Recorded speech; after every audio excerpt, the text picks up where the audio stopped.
Okay, so what I think about the Genesis singularis moment.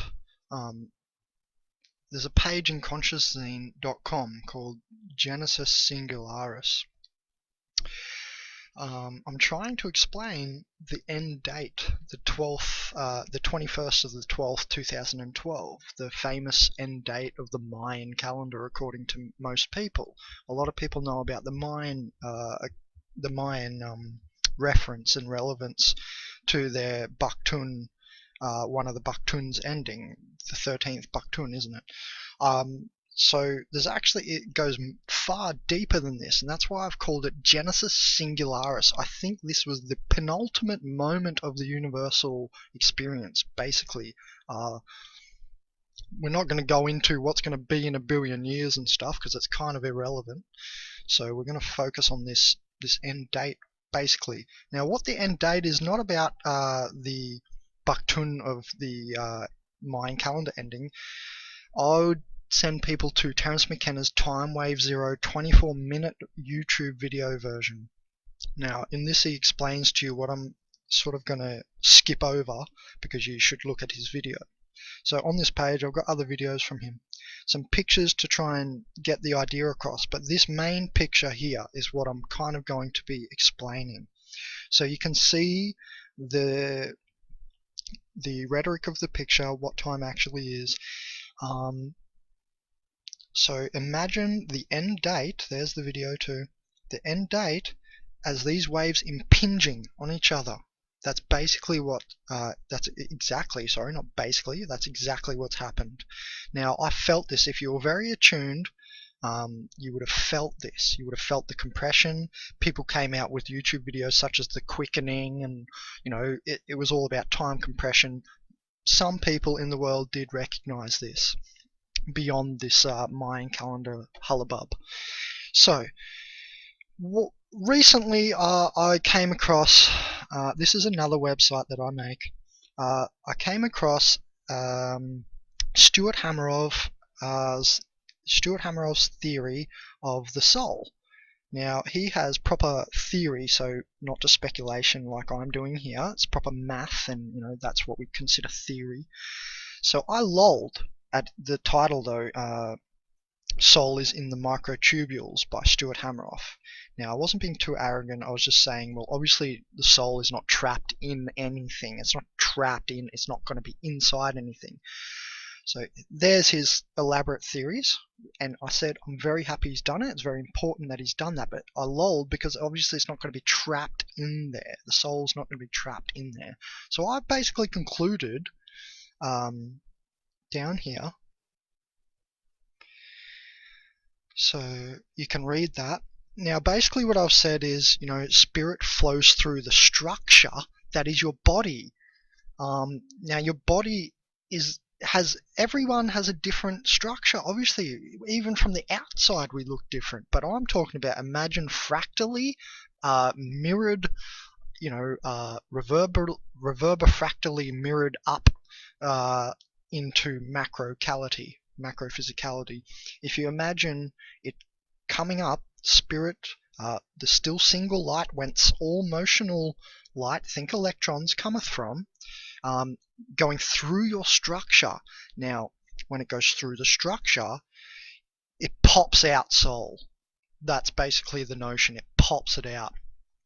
Now, I learned about the Kundalini after I started doing it, which is always, funnily enough, how I find out about things. After I directly experience things, it's really synchronistically guided, so to speak. So anyway, so if you just think of it like that, now this I think this is right, because it seems to uncover a lot of mystery around, say, the organic portal theme. I do not subscribe to that there's two different races on Earth, blah blah blah. That's neither this conversation nor relevant, really, about this organic portal theory. The only thing I subscribe to about the organic portal theory is that the nomenclature organic portal. As soon as I read those words, I went, I get it. Surface people. These sleepwalkers, the societally attached people, blah blah blah. Culturally identified people, this type of thing. I just thought, yes, I get it, surface people. Now in that that article, Organic Portals one, which I've linked here, that shows you a picture of, should quickly go to it, I guess. This shows you a picture, and I have made this one. So we can see now the flow has stopped for the organic portal at the heart. Now we call this, once you have the ascension, you have soul potential and you can be recognized in the framework of the divine. I have another note called the immortals. So what I was saying was, imagine it flowing up through you. Now anyone who knows about Kundalini should be understanding exactly what I'm talking about right now, basically just for understanding's sake. So they do not have the upper centers filled with light, basically. Now this is the numinous light. We're not talking about photons. This is more on the numinous. So spiritual reality is symbolic, not pragmatic. So that's what we're talking about, this symbolic other half of reality, which is real. It's not a problem of quali, as the top scientists of the world say. Why is the color blue blue? It's spiritual reality is symbolic, as the Gold Ring series say and Riser says. I agree. So if I go back, so basically that's why I lolled at Stuart's thing about it's in the microtubules. I don't think I'm not lolling at him or the theory, I'm lolling at just that statement. You know, soul is in the microtubules. It's obviously not trapped in everywhere, but do you get it now? It's like a structure thing. Obviously you have a different structure from me, and that's why you have a different soul to me. Once the light flows up through your structure, you're going to pop out a different soul to me. Now, what does this tell you? It tells me that I am Earth. Where does the light come from? You're standing on Earth. Now, anyone who knows Chi, Prana, Kundalini, the whole Hindu culture, the whole Taoists, all these type of people who have been inner exploring the inner realities for thousands of years should understand what I'm saying here, because they feel, and we feel the Kundalini come up our spine, we feel the Chi, the Prana, etc. So this should really show you, should really help you to understand what soul is, and that's why I made a page, The Soul. I would rather just call it soul, not the soul, but anyway, I have to communicate to you people. So back to the Genesis Singularis and how this fits in with the Genesis Singularis. So Terence McKenna actually has a theory. I liked what he said once. He said, a singularity is in every meta theory, every kind of universal theory of everything kind of thing. Every model has to have a singularity or it doesn't seem to work properly. Where did it begin, etc. So I say that the Big Bang was kind of like a fission event. I'm symbolically talking, like a fission, not actual fission, but you can think of it like that, like a fission event. Or because they say, that the four forces were fused and then it fizzed out. So anyway, you've got the time waves and stuff. You need to have a look at his videos. You need to see the representation symbolically. See, this is again showing you spiritual reality is symbolic. That's why we have to draw little pictures to explain it, because you can't see it. It has to be imagined in. And imagination is not just coming up with stuff. Imagination is soul mind. This is the soul mind. That's why I call it soul mind. It's the light body relative, and I call it soul, the soul blend within you, and soul mind is my conclusion. So he had a theory, and so like I said, every meta theory has a singularity. Now he once said, I really like this, he said, so everyone has their singularity at the Big Bang, which was the least complex time in the universe, Remember this, this sea of electrons, then atoms formed, and already atoms forming from electrons, from just an electron sea, is another layer of complexity. So he said always, why would you have a singularity at the Big Bang?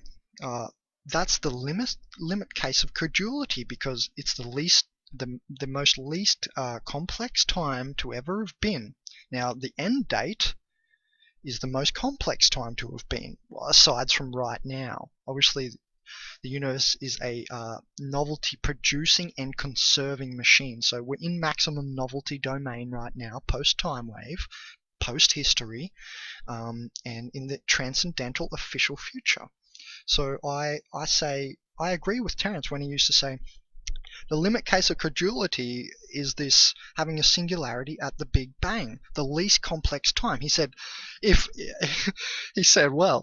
I'm to have a singularity, I'll take it at the most complex time. Thank you very much. And I laughed and I thought, yeah, that's apt. So here's where it all fits in for me, and it sort of just snapped in when I put all this stuff together.